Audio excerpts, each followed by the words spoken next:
up and smell the coffee. Praise the Lord.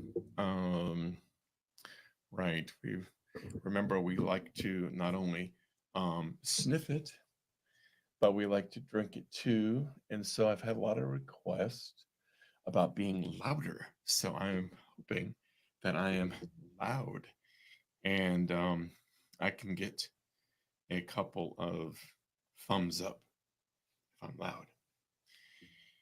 It's been an intense learning curve with lots of curves, and I realized something, this morning because I've been really tired and hold on, all right, got my ears back and whatnot, and I'm like, okay, Lord, what's going on here? And so part of the thing I want to highlight today is that you know we've talked a lot about what it means for us to um, come out of familiar places and to be, radically thrust into places that are unfamiliar as part of the landscape and as part of what God's doing in the landscape. Because essentially, it is just that. Um, we came through our little lawless parade for a few years. We're still on it, but not for much longer. And in that whole thing, um, fear and paralyzed people became more the norm, and fear kept a lot of people from moving and kept everybody paralyzed. And it discombobulated us and caught us way off guard. And part of the tactic that was employed in doing that was just to do just that. It's kind of like I've talked a lot about narcissism. That is the next book, by the way, right? Hold on. Okay. So sorry. And, I remember years ago, my wife and I had this conversation where I saw the same elements of narcissism that were in a person in a cultural context. And so in a person, what does that look like? Well, nothing can stick to them. They don't own anything.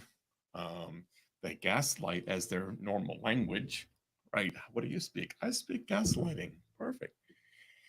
They project. So I used to say all the time, if you want to know what evil people are doing, it's whatever they're accusing you of doing, which is true.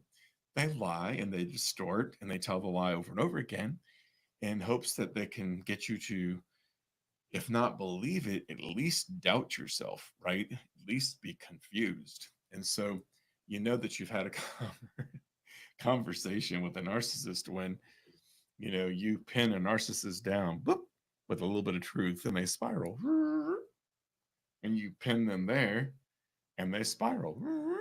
How's that again? And they keep on doing it. So by the time you're done having a conversation with a true narcissist and being gaslit like profoundly, essentially you walk away very confused, and you walked in to confront a small problem and you walk away becoming the problem, the total problem. I mean, total. You're it. Like there's no other problem in the world but you. And so, and that's what it looks like. And so when you look at culture, you could see a lot of the same dynamics. Essentially, you want to know what narcissists in the culture are doing, or what the devil's players are doing. It's whatever they're accusing you of. And there's always a projection, there's always the not owning anything, there's always a let's avoid, you know I used to hate those kind of interviews where you would essentially, okay, I saw myself there, I feel better, where you'd be having a those interviews where the interviewer asks them a truth question, like, okay, just tell me this. And the thing that they would do is they would shift over into their party line, and the party line became the answer. So they never answered, they never actually answered the question. They try to shift the question into a place where they can um, basically insert what they want to say. So the agenda that they have is always on the front burner, and they're saying whatever they want to say, and you're hearing what they want, but they never actually answer the question, because the question is about truth and about getting an answer, and they don't do that well. So if all you know how to do is to project and lie, questions like that can be quite unnerving. Imagine that, right? I hate when they ask me questions that are like, it's like A, B, C, or D answers. You know what I mean? And it's like not hard. So at any rate, I started looking at that as a corporate thing and what it looks like in culture. And we've been living in that land, if you will, on steroids, very amplified. Okay.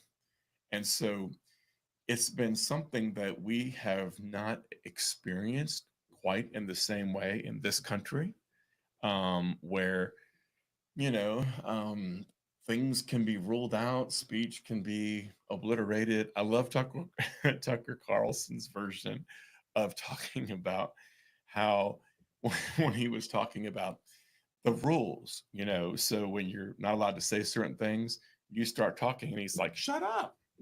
And somebody says that, shut up. And he goes through that about 10 times. You're like, shut up. You see, there are certain things you're not supposed to say out loud. And if you say them, you're in trouble. But you don't always know where those lines are drawn. And they've gotten drawn tighter, you know. I remember when, I think it was Milos something or other was his name. He was actually a gay conservative going to speak at Berkeley. And that was one of the first examples that I knew that things had really shifted, because he met the criteria for identity politics. Like he met it, like he was gay and he was conservative. And so I think he was Jewish too. So it's like, okay, I met all these criteria. And, then we threw pre-planted bricks through windows and light things on fire and carry on. And that's when I realized personally that it was like, okay, the landscape has really changed, because it's no longer safe to be one of the diverse groups or identities. It used to be if you were in one of those groups that was a minority group of any kind, that you were safe. And then suddenly you realize that it's really about conservative stuff. And then if you boil that down more, it's really about Christians. It's about um, truth telling in the kingdom of God. Is just makes some people really nervous. And so we've been living in that world for a little bit. And, we've kind of come into this world. And I've talked a lot about how, we've been repurposed in this landscape. So many of us are doing things that we feel like we're an imposter with, because it's something we've never done before. The landscape radically changed, and so we had to as well. Jesus utilized the opportunity of what the enemy did, and the whole landscape change overnight when we were locked down overnight. And so, in his master reset, what he did was essentially he took the radical untethering and the radical discombobulating scenario that we were all in, and essentially um, he used it to tether us to something else. So it's kind of like with religion. I don't know how religious I am until I'm, you know, confronted with something. I don't know how deep it goes sometimes. And to define religion, I'm talking about any part of you that has to earn it, any part of you that has to qualify, as Kathy Walters say, and requalify. Religion is the hamster wheel that keeps you on, based on your behavior and getting it right. And so, I remember Justin Abraham saying that the system of schools and system of church were the same, because both of those require the same thing in order to be participants. You have to be in conformity. You have to be, um, you got to follow all those nice little rules. You don't say things out loud. You don't push the buttons of the system too far. And if you do, then, you reap the consequence. So, um, That's kind of the world that we've been, living in, that if you tell the truth, you become the problem. So truth telling became a problem. And so, at any rate, looking at all those things and how we learned how to function in that. So when we were being purposed in a landscape and doing things that we never did, that was very disruptive for so many people. And a lot of people got paralyzed, rightly so, because how do we do what we do? That was the big question. I mean, essentially, if you didn't have a online presence during those last 4 years, you didn't have anything. If you weren't able to deliver your product in the parking lot, you didn't have anything. And so what it did was it actually provoked a lot of change, some of which is good and some wasn't great. But the thing that it provoked, and we have to know about Jesus. Jesus always takes what the enemy throws at us, even in the culture, and he turns it into something that becomes very powerful for us. And the enemy comes in like a flood, does his routine, and then Jesus comes in fully aware of what the enemy was always going to do, and he uses it for his purpose and glory. Okay. So he used it to untether us from everything we know. For Christians, that means we got radically untethered from religion. Okay. And I remember I was having a conversation with some friends recently where, we were just talking about things that you struggle with.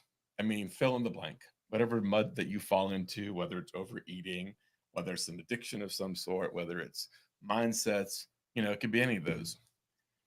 And so, essentially, the way that that works for most believers is we fall in the mud and then we have to figure out how to get back. Okay, like a dysfunctional family, right? A dysfunctional family is where we blow up and walk away, and then we got to figure out when the coast is clear whether or not we can come back in, because nobody actually says, "Will you forgive me?" So we have to just kind of figure out when it's safe again, and we sneak back in. And so, in the same way, um, when we're in the spot of we have this place of struggle, religion says you got to get back to where you were. Okay, here's your union theology, John 17. If you're one with Jesus and you're connected to limitless kingdom, the implications for both of those are very profound. Okay, how do you try to get back to something that you never left? How do you get back to something that never changed? Your union with Jesus did not change because you danced with a lie with the enemy. The enemy throws a lie out there, and we say yes, and we, because it agrees with our shame, which is typically what happens. So part of the reason Jesus is healing our shame is so that we could come out of alignment with what we believe about ourselves and come out of alignment with the enemy's opportunity to take our shame and create this sense of separation, which is not right. We're never separated ever. So separation and religion go hand in hand because we have to create the sense of separation from God in order to get you back on the hamster wheel where you're trying to get back with God, right? The people who misunderstand this the most are the ones who have struggled the most with sin, because their whole lives, for many of us, we've all been there, and we've been there in various degrees. And what do you tell a room full of people who just come to your meeting, your healing meeting for people for addiction? And what do you say to them? These are people that have already had enough shame. They're trying to escape their own. The enemy has come in like a flood with them and convinced them that there's a separation between them and God that has to be breached. Religion is built on this notion that you have to breach the separation you experience and have with God. Without that, religion has nothing. And that's the problem for religion and for the enemy. Okay. So if you're in union with Jesus, which is why we haven't taught this much, and you're not under a hierarchy, you're actually under Jesus because you're one with Jesus, novel thought, and you're free as a believer, to not have to yield everything you do and think to a positional authority over you. You actually can do what's in your heart and respond out of those places in your freedom with Jesus. I live out of my union every day. Okay. And examples of that are, how did I find out about the business that I tried to buy? Well, one day I had this thought. I wonder if there's any businesses for sale. I was still working another job, but I was like, I wonder if there's any businesses for sale. And I found one. It was a photography company, right? Local here in Winder. Mhm. And I just started pondering that. When you're one with Jesus, you can trust the things you're pondering as long as they're not things that kill, steal, or destroy. You're probably good. And so we take things that seem like coincidence or just seem like happenstance and we relegate them to not to just that happenstance or coincidence. When in reality, if you're in one with Jesus, the things you're thinking and the things that are getting thrown into your thinking little web, so to speak, are actually part of your union. If you're if you're one with Jesus, then my new pronoun, which I say everywhere now, is we, right? So if we walk into a room, something needs to change in the room. If we walk into a meeting or a room or anywhere, and we means the totality of the kingdom inside of me that I'm married to. When we come in the room should start shifting in its atmosphere. Just because you're not aware of the shift doesn't mean it's not happening. Does that make sense? So, we might not be aware of the shift, but it's actually happening. It's happening when you walked in. And so the only thing that really changes is our perception of what's happening. I given this example before, like in my last school, I had this inkling one day to go and check on one of my football kids, make sure he was in class and sitting on the front row like he was supposed to be. And as I'm leaving, I see this young lady who's a former student, and I'm like, "How are you doing? Haven't seen you in a while. You need to stop by and see me sometime. I'm so glad that I got to see you today. Wow, you're awesome." I leave. I thought I was there to check on a kid. I say something to a kid on the way out the door. The next day, the police chief is at my door. He's got a tear running down his eyes, and he's like, I just want to thank you for what you said to my daughter." And I had to think about it. I said, "Yeah, I guess it was really neat running into her." He said she was in a really bad way, and it broke when you spoke to her. You see, we're not aware usually. I could say I'm not always aware. But one of the things that we're asking Jesus to do is to dial up that awareness when it comes to what does it mean for me to, um, to be aware of what's happening in the room when I come in the room. You know, if you were to paint the picture another way, when I walk in, this person stops thinking about having their abortion. This person over here is going to go ahead and tell their mom that their brother's been sneaking out. This person over here decides that they really do want to do the assignment that it was given and not just cheat on it. This person, you see what I'm doing? There are things that are happening. The kingdom is not static. You cannot walk into a room and bring the kingdom. That's why Jesus said, look, when you leave a people's house and they throw you out or they don't want you there, you just dust your feet and you let that hang where it may, and if they bless you, you bless them, etc. Because here's the thing, Jesus was walking into all those houses. If they don't want him, then that's on them. I don't ever have to have vindication. I don't have to see my enemies. Like, in other words, when I walked out of not walked out of I was almost escorted out of that job. I was given an hour. I had really moved into that office because I was trying so bad to make myself feel at home in a place I didn't think I was going to be long. And so but when I did that, here's the deal. You guys just kicked out Jesus. That's on you. I don't need to see. I made a point in my heart. I mean, there was a couple times I talked to somebody that was still there a little tiny bit, and then it was like, and I wasn't pumping for information, but then I just decided I'm not going to communicate with anybody there, because I don't have an investment in their failure. I don't have an investment in what happens to them. I wasn't traumatized by what happened.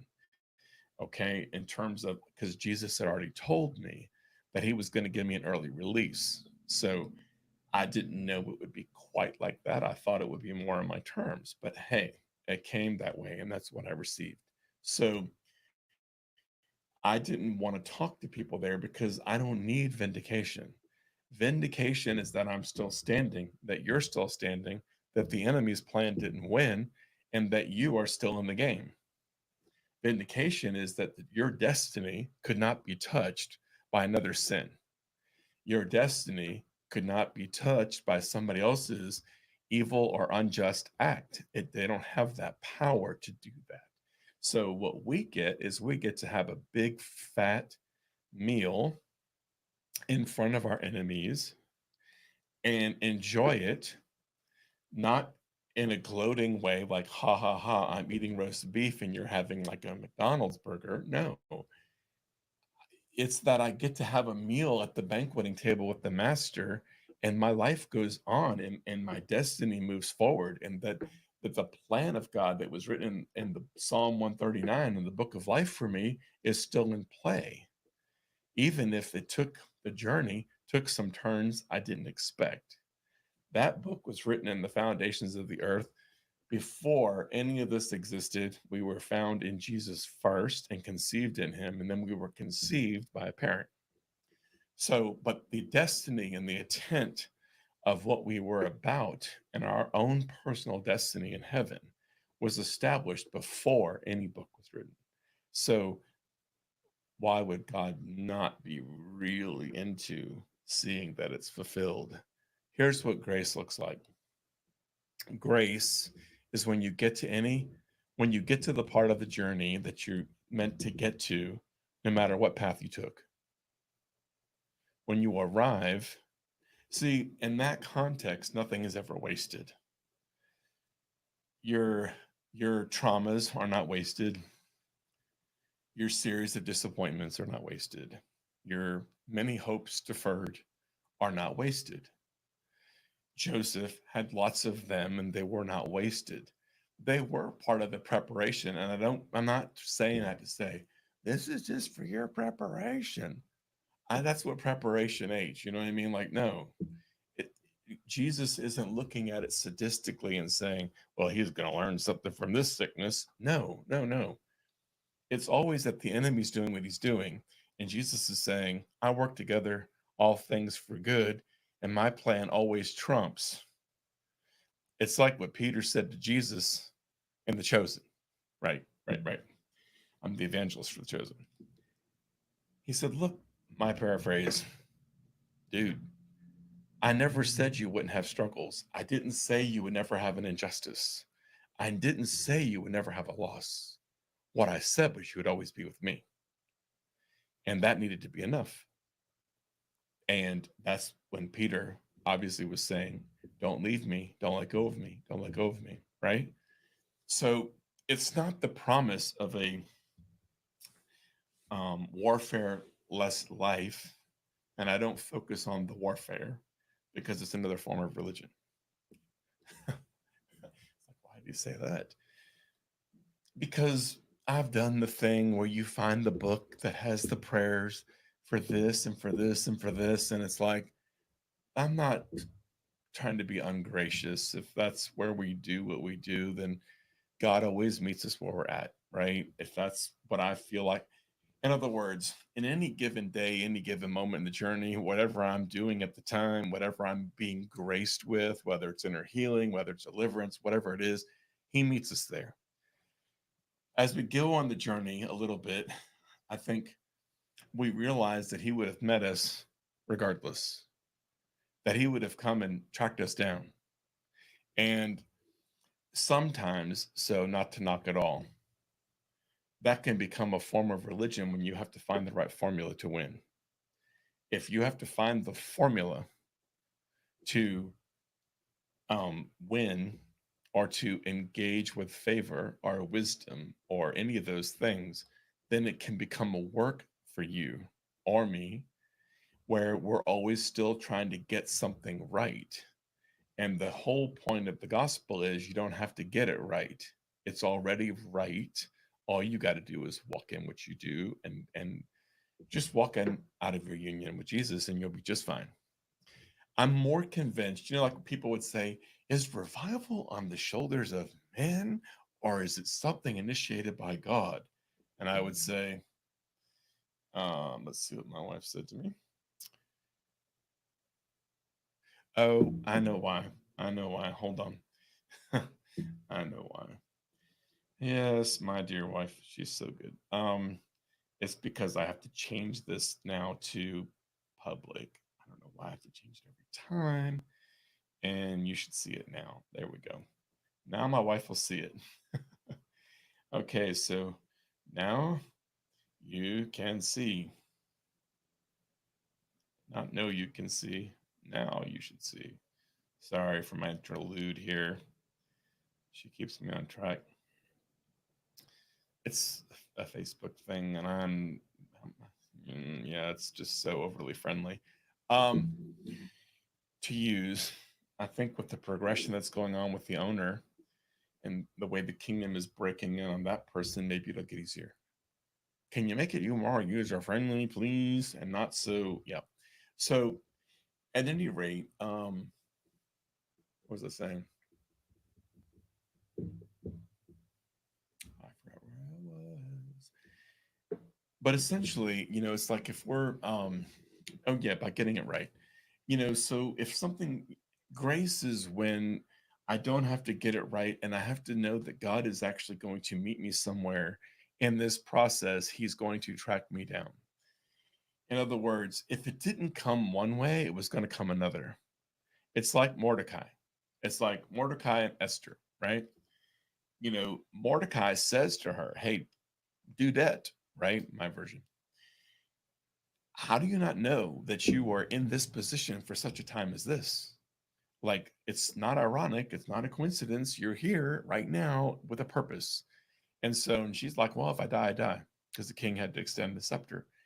And so, his reminder to her that she was purposely placed in a moment of time to do something that heaven was on was a reminder and an invitation at the same time.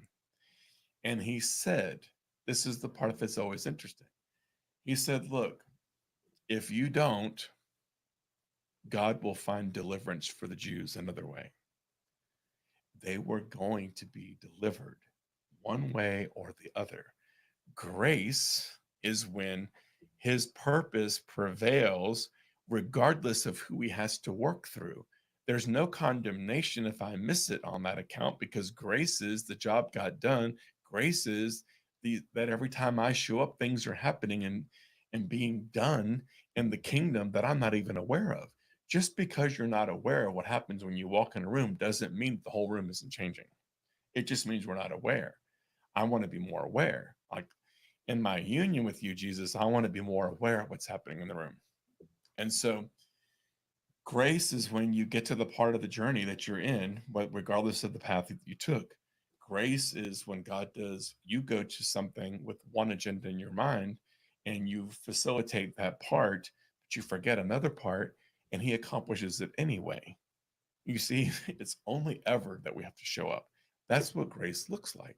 And so grace is wonderful. So back to the original question, is the revival and the rest on the hearts of men and their prayers, or does it rest in God's sovereignty? And the answer is yes.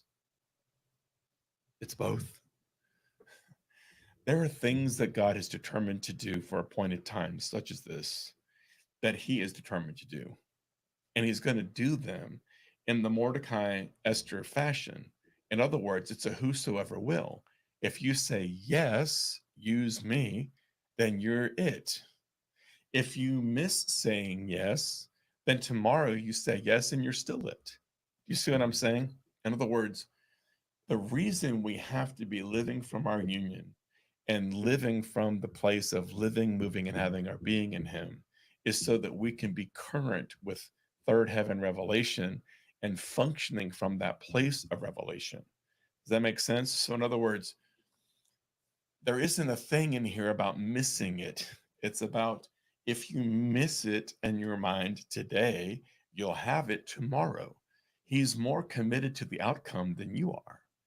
And so, and obviously so, he is the grand initiator. Okay, so when I that big question about revival, look, if you're praying for revival, that is awesome. But who initiated that? I mean, if we come back to the real deal, he's always the grand initiator, working in and through our hearts, our motives, and our union to fulfill his purposes.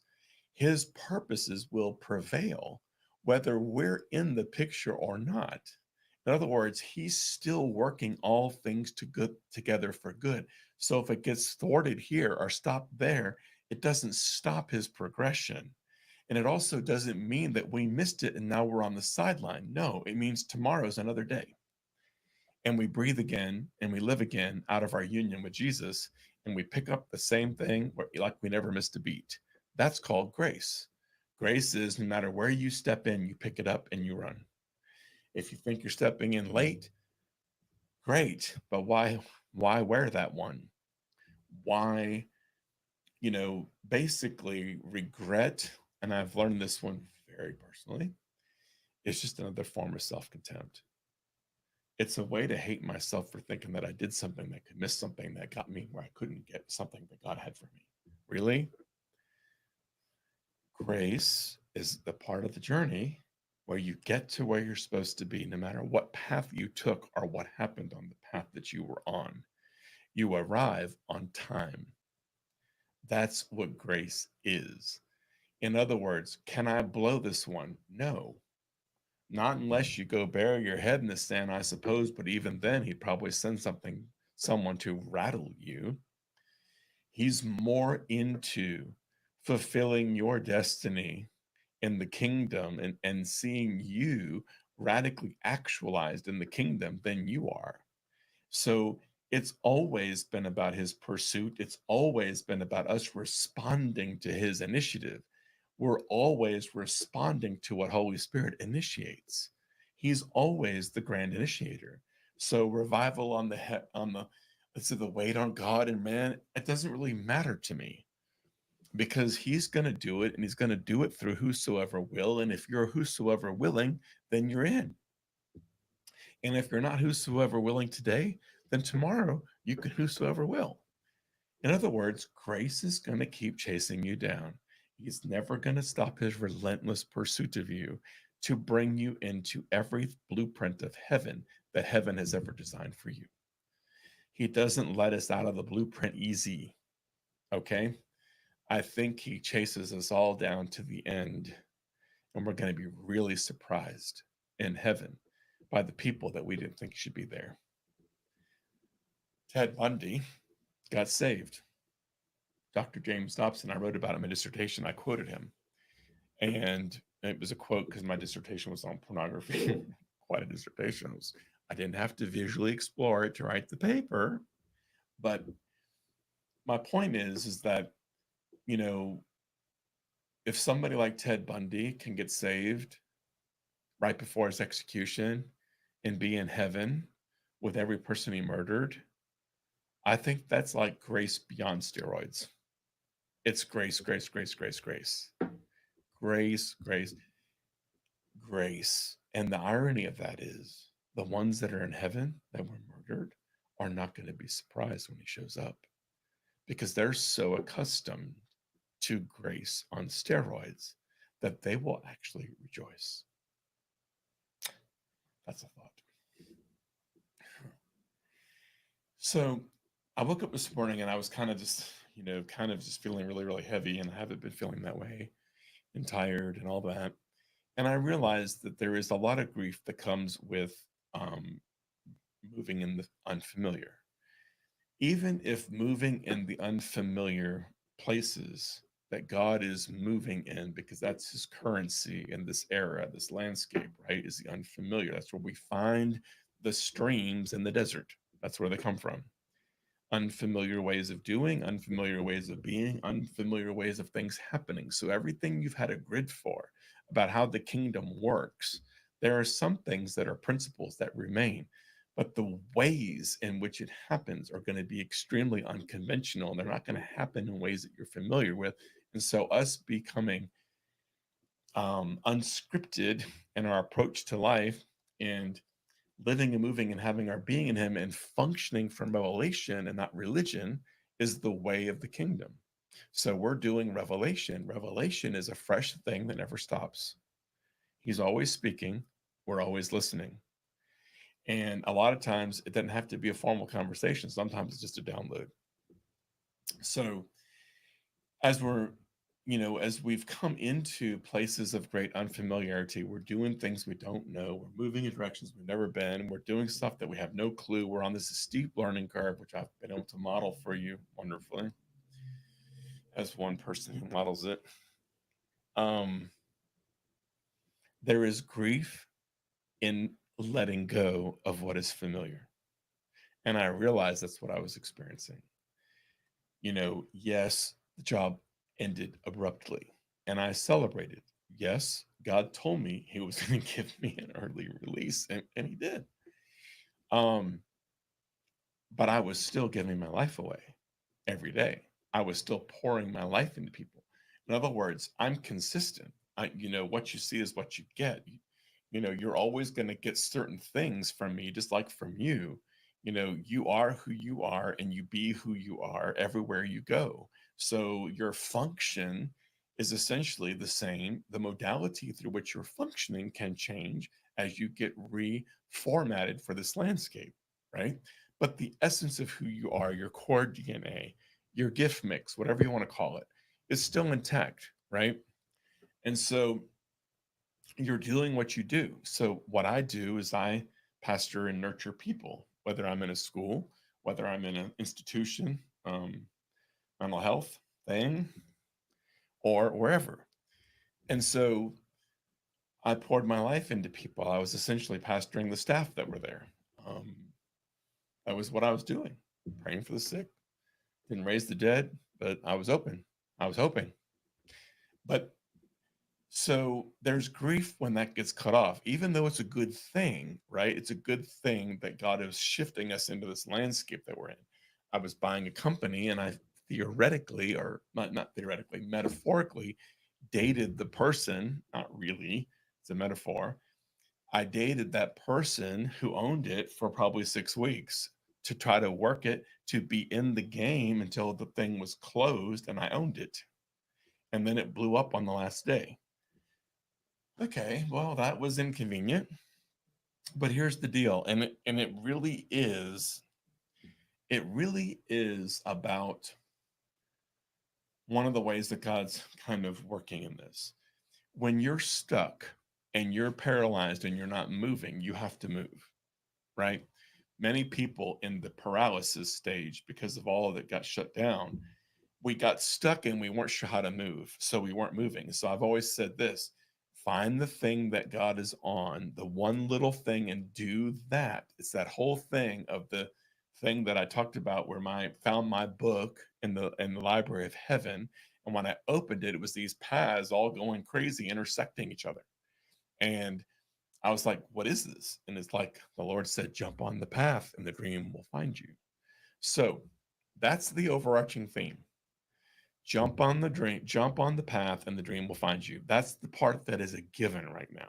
The dream is going to chase you down, period. Okay. Now, jumping on that path might mean that there are shifts, moves, and counter moves are things you do that shift things around. Had I not been thinking that random thought about, I wonder if there's any businesses for sale while I still had a job, I was thinking that. That's what led me to find the place, the company that I wanted to buy. That's what got me there, was having that thought. I would have never gone online to look at what they were without the thought. It's the same thing that as I was sitting in my oil change place, I had this idea one morning while I'd been having this other thought that I should go over to the coffee shop that I was at with my brother and sister-in-law the week before. That nice night sky, awesome place of just absolute wonderfulness. And I did. And then I saw next to coffee shop words on the front of the glass that were reminiscent of words that I read in an ad, which provoked me to, number one, get coffee first, priorities, then go ask the person, is, is this the company that's for sale? And if it's not, can you tell me which one? To which he responded, it is, but nobody knows that. And I responded, but I do. And that started the ball. Okay. So I'm just giving you a progression. Overriding um, principle is that we are, what did I say that overriding principle was a minute ago? Oops. Is that we are going to get there and that God has a plan for us. Our destiny is secure. Okay. That's the overriding thing, that we are stepping out, we're doing something that we know, and that God is going to fulfill the promise of what it means to cross this threshold and move into our personal promised land, which is a place of great convergence. Okay. Where all the things that we've been prepared for the many years in the various contexts that we were in are converging now into a place where we actually experience deep fulfillment, fun, play, and all of that, and creating. Okay. So, in that process, it meant for me, think about just to trace the little path here. If I had not tried to buy a company, I would not be starting a company of my own. The Lord may have rescued me from having to deal with a person for 6 years while I paid off the debt that I owed for the company. Maybe so. I was going to inherit a bunch of contracts that were very secure, which I was looking forward to, not because I wanted to be in the realm of photography. I wanted to be in documentary filmmaking and filmmaking in general, but it was also a door to that, right? It was this place, anything here in this part of Georgia is positioned for the film industry because they're doing things here and not in Hollywood as much. We're doing much more over here. So, at any rate, I saw a door that was going to lead to what I wanted, and that thing got blow up on the last day, and I was um, disappointed but excited at the same time. Now, I was getting ready to step into something that was going to have me working every single day, doing something very specific involving a specific contract with various schools. Okay. And so I knew that's what I was stepping into. I was going to give myself fully to that as the bread and butter for the company while I developed the filmmaking part over here. Not a problem. I knew what I was that's what I was gearing up for. I stepped over here, then suddenly, everything is suddenly into a place where now I'm starting my own. I'm in a studio about the size of my hand. It's not that small, but it's pretty small compared to the one that I was looking at. It's the one I could afford while we start. So I didn't know I was going to be a startup. Okay. There's grief in that. That not because I want to be in a place that God doesn't want me, not because I'm not doing that. I mean, when you watch how people respond through the process, you probably realize that it's probably better that I'm not yoked with a person or entity that I was going to have to be yoked to in some capacity, even as the owner, so that I could come in and take over contracts, etc. I needed that introduction, so I was going to be yoked no matter what for the season. And so to come into this place overnight, there is grief, not because, like I said, not because of that, but because it was still a loss. It was a change. It was a heightening of the unfamiliar. Now I'm in a place, essentially by myself. I mean, my wife is always with me. She's always helping, and she's wonderful in everything that she does, beyond the things that I could even mention. But it's not that. It's that the modality through which I was going to function was changed. Okay. Now, let me tell you about what's good about it and what makes it where the grief is. If you've been in prison, whatever that system is, I've been in a prison. I've been in a particular prison for 16 years. Okay. In that prison, did I function in the capacity of my gifting and the blueprint of what God had for me? Yes, in part, as did Joseph. He was not in the fullness of who he was or what God created him to be from the beginning. In other words, he thought that he was going to rule over his brothers. True, immature dream, needed a little refinement. Didn't have Jesus didn't bring the trouble to refine. The enemy did that by himself, and Jesus worked all things together for good for Joseph. So in prison, he would experience a modicum or a part of what he was. He was still a dreamer and he was still an interpreter. That part never changed. Core gifting DNA, like I was talking about earlier. Okay. So that part was with him. So through the process, we have that part of us that has been in prison. At least for me in my prison, it meant that I was functioning in pieces of what I was created for, pieces of what God anoints me for, pieces of what I'm created to do. Okay. Convergence in an acceleration season, which is what we're in now, means that you come into the actualization that kingdom of heaven has for you, and you become more fully actualized in the kingdom than you've ever been before. Okay, so the convergence and promised land has to do with you walking into the fullness of the blueprint of what God created you for. But if you've been in prison, some of your skills might be rusty. As I'm the guy that if I'm leading in any capacity, I feel more at home. I just do. I'd rather lead the group, lead the whatever. I feel more at home. It's part of my gifting, it's part of what I do. At the same time, to walk in, my wife knows this. If I were to have to go to a meeting by myself and I didn't know anybody there, I wouldn't want to go. So the flip side of a person who just feels, and it wasn't like I have to be leading, it was more like I feel at home in this, because in the context that I lead is usually in the context of relationship that I have with a group of people. I like to be in relationship with a group of people in order to lead.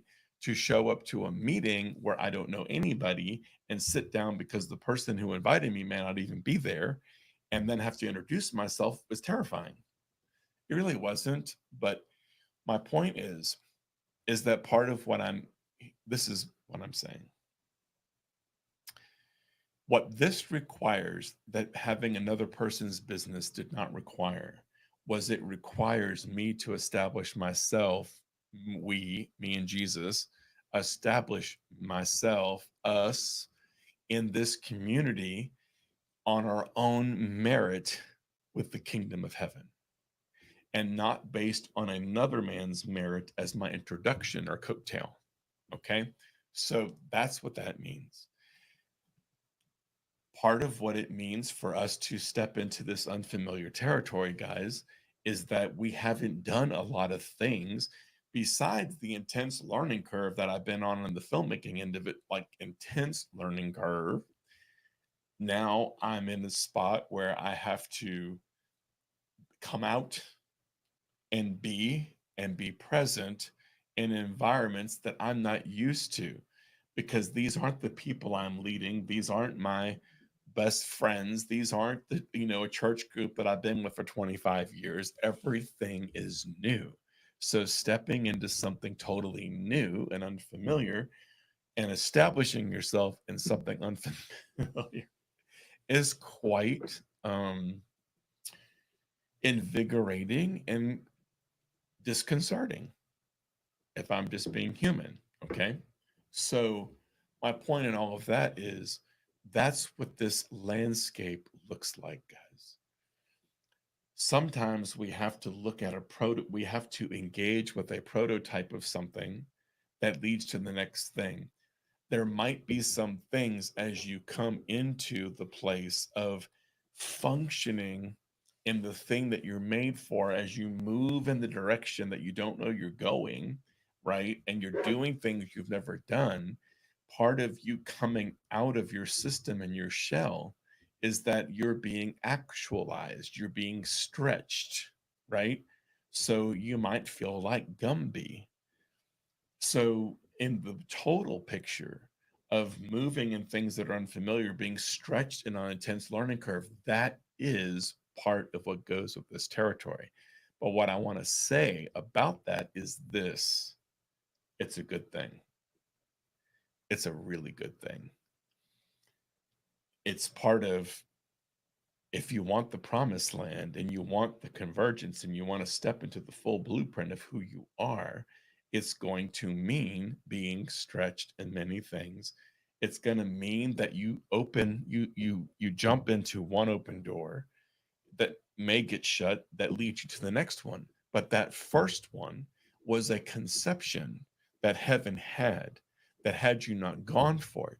The second door, which is me starting my own company with this thing, would have not been had I not tried to buy someone's business. I wouldn't be in business. Does that make sense?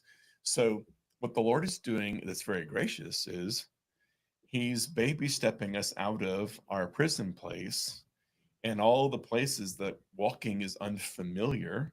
It's like if you lock people down and you stay in prison for a year, there's places that you're rusty. There's places where you feel like you're wobbling on your feet, and he's providing the training wheels for us to get through those places so that he can rapidly bring us into the thing that we're actually made for.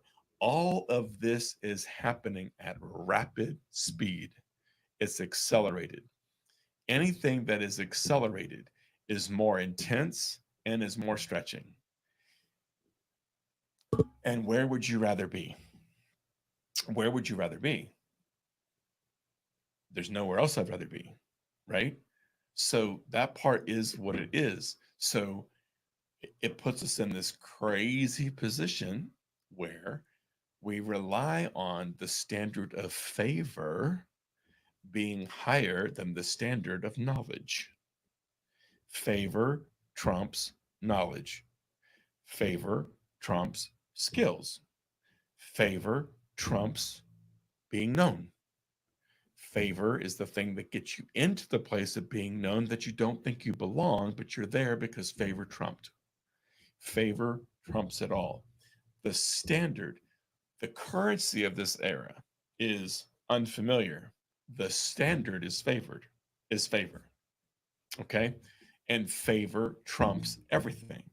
Can you be the new person on the block? Yes, because favor trumps your skills, your history. It trumps everything. Favor trumps your journey. Your journey actually commends you to favor, whether you know it or not. And so in convergence, Jesus is pulling everything that has been formed in you through the many years of trauma, trials, disappointments, etc., and he's pulling it together in a way that is bringing all of the pieces that have been formed in you, the things that have been deeply like burned in your soul together in order to launch you into something that will require all of those pieces.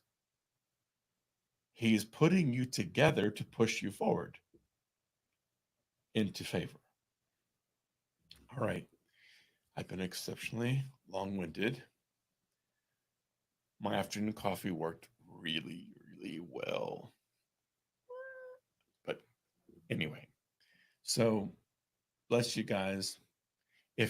I'm learning and all these things, that the reason those people say like and share is because it messes with algorithms.